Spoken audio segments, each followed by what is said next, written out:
आज का दिन तो क़यामत की तरह गुज़रा, जाने क्या बात थी कि हर बात पे रोना आया। तो ये कहानी है हम बेटियों की, जिनकी शादियाँ हो चुकी होती हैं, उनकी स्पेशली। याद रखें, कोई भी इंसान मज़बूत नहीं होता, उसको मज़बूत बनाया जाता है। एक बेटी की लाइफ़ में सबसे अहम किरदार उसके माँ-बाप का होता है कि वो उसको कितना मज़बूत बनाते हैं। हमारी माशाल्लाह से 6 बेटियाँ हैं, तो हम लोग उनको कोशिश करते हैं कि इतना मज़बूत बनाएँ कि वो हर दुःख से, हर बात से मुकाबला करना सीखें, हर हालात को फेस करना सीखें। So it is morning time. आज मेरी क्लीनिंग की बारी थी, तो सुबह उठते ही सबसे पहला काम मैंने क्लीनिंग का ख़त्म किया। इतनी शदीद गर्मी और ऊपर से समर वेकेशंस, आजकल तो बच्चों को ट्यूशन से भी छुट्टियाँ हुई हैं, तो बच्चे ऑल टाइम घर पे होते हैं, तो 6 बच्चों के साथ घर के काम एक साथ मैनेज करना किस तरह पॉसिबल होता है। सो सुबह उठते ही बच्चे जो हैं वो थोड़ा-सा फ्रेश होते हैं, वो तंग नहीं करते, तो उस टाइम पे जो भी काम होने वाले होते हैं, जो मेन काम होते हैं, जैसे कि घर की क्लीनिंग होनी होती है, नाश्ता बनना होता है, तो वो हम दोनों जल्दी से कर लेती हैं। सुबह उठते साथ ही बच्चों के काम जो है ना वो स्टार्ट हो जाते हैं। मैंने उठ के बच्चों को थोड़ा-सा फ्रूट्स दिया। स्पेशली मैं उनके लिए रखती हूँ कि बनाना हो जो सुबह उठ के उनको फ़ौरन से पील करके दे दूँ, वो ईज़िली खा लें और मेरा टाइम भी कम लगे। बच्चों को साथ लेके घर के काम करना थोड़ा-सा टफ भी होता है, लेकिन अगर आप उनको साथ लेके चलते हैं, अपने साथ-साथ उनको बिज़ी रखते हैं, तो आपको काम करना ईज़ी लगता है। तो घर के काम करने मुश्किल नहीं होते जनाब,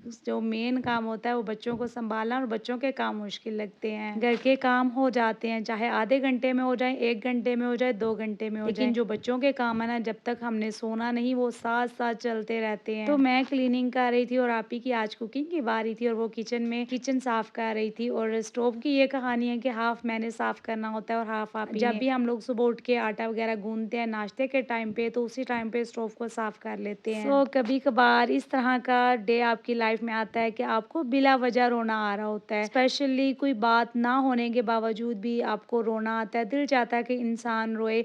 थोड़ी-सी बात भी इतनी बड़ी लगने लग जाती है कि खुद ब खुद आँखों में आंसू आ जाते हैं। मैं करती हूँ इंटरमिटेंट फास्टिंग, जो कि मेरी 16 से 17 आवर्स की होती है। अब मैं अपना फास्ट ओपन कर रही थी, नीम गर्म पानी में मैंने हाफ लेमन स्क्वीज़ किया था। तो ये मैं खाली पेट लाज़मी पीती हूँ, लेमन ना भी स्क्वीज़ करूँ, लेकिन नीम गर्म पानी डेली मैं इंक्लूड करती हूँ अपनी डाइट में। तो आजकल मैं फुल डाइट कर रही हूँ, एक्सरसाइज कर रही हूँ, तो मुझे आजकल इतना ज़्यादा एनर्जी फील होती है अपनी बॉडी में, और हर काम अपने टाइम पे मुझे करना होता है, क्योंकि मुझे पता है कि अगर मेरा मील जो है वो ऊपर नीचे हो गया तो मेरी पूरी डाइट ख़राब हो जाएगी। तो क्लीनिंग के बाद मैं बैठी, थोड़ा सांस लिया, क्योंकि गर्मी इतनी ज़्यादा है ना कि थोड़ा सा भी अगर आप काम कर लो तो ऐसे भीग जाते हो जैसे अभी अभी शावर लेके आए मैंने वज़ू साथ ही कर लिया था। जब मैंने बच्चों को शावर दिया तो मैंने नमाज़ पढ़ी, फिर मैंने बच्चों को रेडी किया और अब मैं आ गई थी किचन में। बच्चों को मैंने नाश्ता वगैरह करवा दिया था और अभी मैं अपना नाश्ता बनाने लगी थी। नाश्ता एक ऐसा मील है जो मुझे पूरे डे में से सबसे अच्छा मील लगता है, इसको बनाना भी और इसको खाना भी। तो डाइट में से कभी भी रोटी और चावल को स्किप नहीं करना चाहिए, अपनी डाइट में आपको लाजमी इंक्लूड करना चाहिए, क्योंकि जब तक आप कार्ब्स लेते हैं, वेट को कम करते हैं, तो वो वेट आपका अच्छा और हेल्दी वेट कम हुआ होता है और उतना ही लेट आपके ऊपर वापस आता है। जितना आप लो कार्ब्स डाइट को फॉलो करते हो और वेट उतना जल्दी कम होता है और उतना ही जल्दी आपके ऊपर वापस आता है। नाश्ते में मैंने एक छोटी सी रोटी बना ली थी, पराठा बना लिया था और साथ मैंने 1 अंडे का ऑमलेट, थोड़ा सा अचार, थोड़ी सी मलाई ले ली थी। नाश्ते के बाद बच्चों की अभी कंघियाँ होने वाली थी, कपड़े वगैरह मैंने इनके चेंज कर दिए थे, तो मैंने सोचा इनको पहले रेडी कर देती हूँ, क्योंकि इस टाइम पे ये थोड़ा बहुत बाहर भी निकल जाती हैं। तो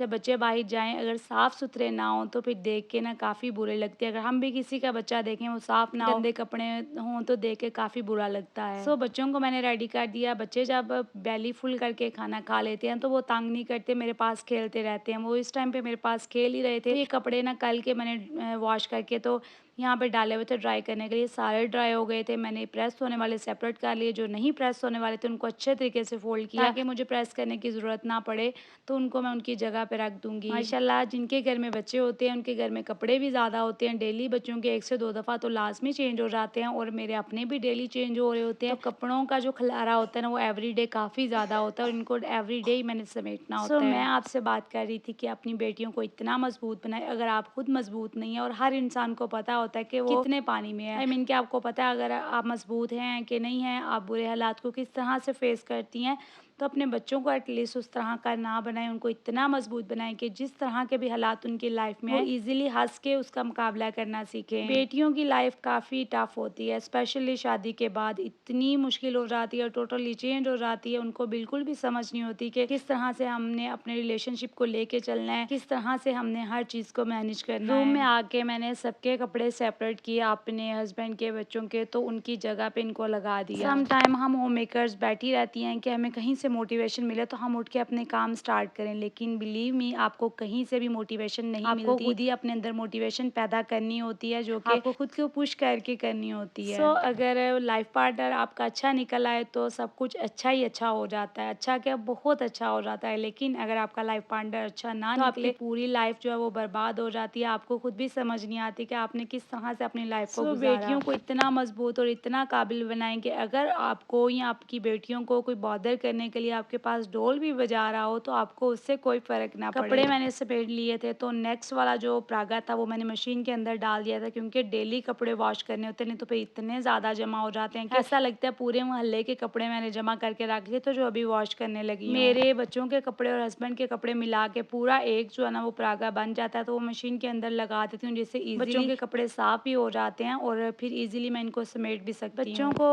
ऑल टाइम मतलब छुट्टी है ट्यूशन से भी, तो वो फुल डे घर में ही होते हैं। इस टाइम मैंने अपनी बेटियों को अपने पास बुक और पेंसिल दे के, ताकि वो थोड़ा बहुत राइटिंग कर ले और मैं अपना वर्कआउट कंप्लीट कर लूँ। जब मैंने अपना वर्कआउट स्टार्ट किया था तो बॉडी में इतनी ज़्यादा पेन थी, इतनी ज़्यादा जगह जगह पे पेन हो रही थी कि मेरा दिल चाह रहा था कि मैं छोड़ दूँ, लेकिन मुझे पता था कि 2-4 दिन मुझे ज़बरदस्ती घसीटना है, फिर ही जाके मेरी बॉडी जो है ना वो एक्टिव हो जाएगी और आदी हो जाएगी वर्कआउट करने की। तो ऐसा ही हुआ, अब मेरी बॉडी को बिल्कुल भी पता नहीं होता। मैं इजीली 20 मिनट से आधा घंटा वर्कआउट कर लेती हूँ। पहले मैं 10 मिनट का करती थी, फिर मैंने 15 मिनट का, 20 मिनट का, अब आके आहिस्ता आहिस्ता मैं अपना टाइमिंग जो है ना वर्कआउट का वो बढ़ाती जा रही हूँ। वर्कआउट करने के बाद मैं अपना जो रात का मील है ना वो प्रेप करने लगी थी। आज हमारे घर में चनों की दाल और साथ राइस बन रहे थे, तो मैंने सोचा कि आज मैं राइस नहीं खाऊंगी, क्योंकि सुबह मैंने रोटी खा ली थी। मैंने दाल थोड़ी सी निकाली, थोड़ी सी मैंने पालक लेके उसको वॉश किया, इसके अंदर मैंने थोड़ा सा लहसुन डाला, 2 टेबलस्पून मैंने इसके अंदर क्विकर ओट्स डाल दिए और साथ मैंने 2 से 3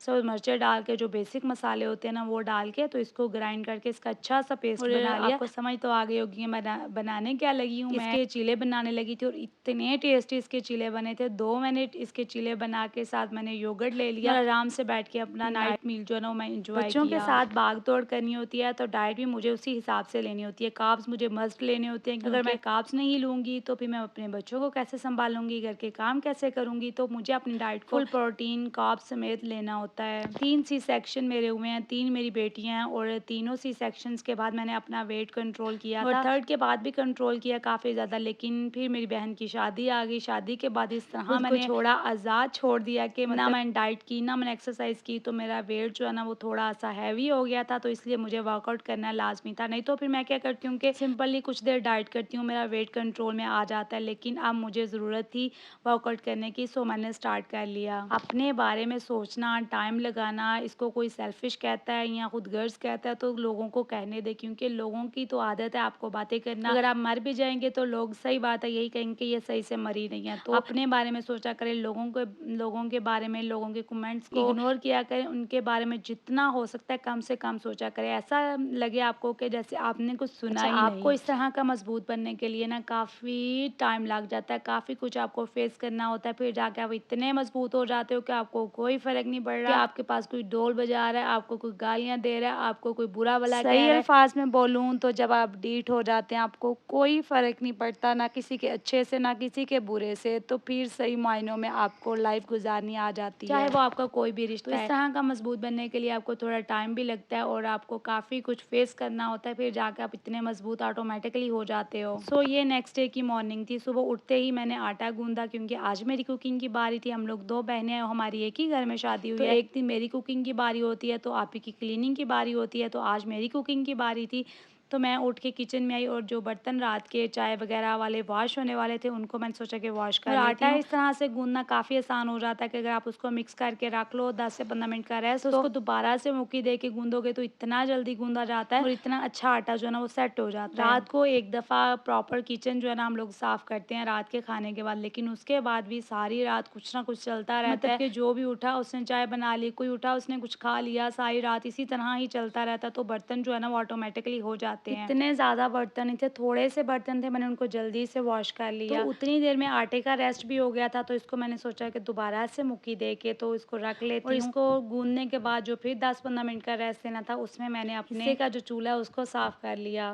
तो इतनी शदीद गर्मी में कोशिश किया करें कि जब भी आप किचन में आती हैं तो जितने भी आपके काम होने वाले हैं वो एक ही साथ कर लें। जैसे अभी मैंने आटा गूंदना था, बर्तन वॉश करने थे, अपना चूल्हा साफ़ करना था, वो सारे काम मैंने आटे गूंदने के टाइम के अंदर ही कर लिए। चूल्हे का यूज़ जो है ना वो काफ़ी ज़्यादा होता है, तो जब भी टाइम मिलता है इसको साफ़ कर लेते हैं। स्पेशली इसी टाइम पे जब सुबह उठ के आटा वगैरह गूंदते हैं, बर्तन साफ़ करते हैं, तो अपने-अपने हिस्से का चूल्हा इसी टाइम पे साफ़ कर लेते हैं, तो इस तरह ये साफ़ रहता है, नीट रहता है। इसको साफ़ करने के लिए मैंने कोई भी क्लींज़र यूज़ नहीं किया क्योंकि ये डेली का काम है और क्लींज़र इतने एक्सपेंसिव होते हैं कि बार-बार अफ़ोर्ड नहीं किए जाते। तो मैंने बर्तन धोने वाला स्पंज लेके ऊपर लेमन मैक्स लिक्विड डाल के इसको ईज़िली साफ़ कर लिया और आप लास्ट पे देखेंगे इसके ऊपर कितनी ज़्यादा शाइन आई है। जब भी आप स्टोव को क्लीन करते हैं तो इसको उठा के इसके नीचे वाला एरिया जो होता है ना उसको भी लाज़मी साफ़ किया करें, क्योंकि ऊपर दूध या चाय कुछ भी अगर बॉयल होता है तो वो डायरेक्ट नीचे ही जाता है, तो उसको लाज़मी साफ़ कर लिया करें। इसके जो पीछे वाला एरिया होता है, वॉल होती है, उसको भी लाज़मी साफ़ किया करें, क्योंकि जब हम लोग खाना वगैरह बनाते हैं, रोटियाँ बनाते हैं तो ऑयल जो होता है ना वो डायरेक्ट इसके ऊपर जाता है, तो जो देखने में भी काफ़ी बुरा लगता है। हमारी तो फिर वाइट जो है ना वो टाइल्स हैं और देखने में काफ़ी बुरी लगती हैं, अगर ऊपर एक छींट भी गिरी हो तो वाज़िया नज़र आ रही होती है। सुबह उठते ही इतनी ज़्यादा भागम भाग होती है कि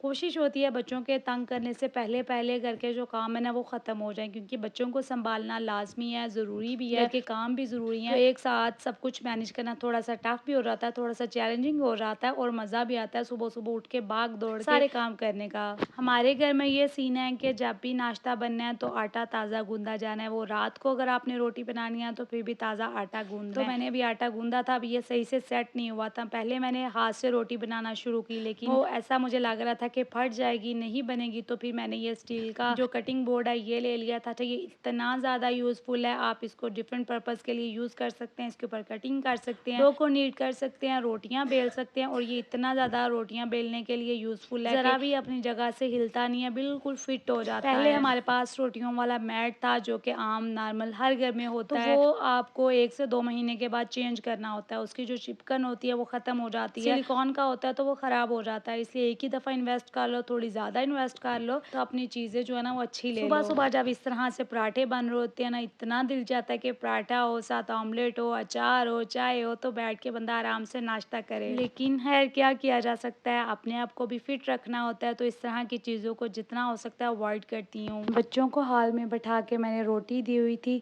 ताकि ये खुद खाना सीखें। तो यहाँ तक था जी मेरा आज का व्लॉग। मिलते हैं नेक्स्ट व्लॉग में। दुआ में मुझे ज़रूर याद रखिएगा। अल्लाह हाफ़िज़।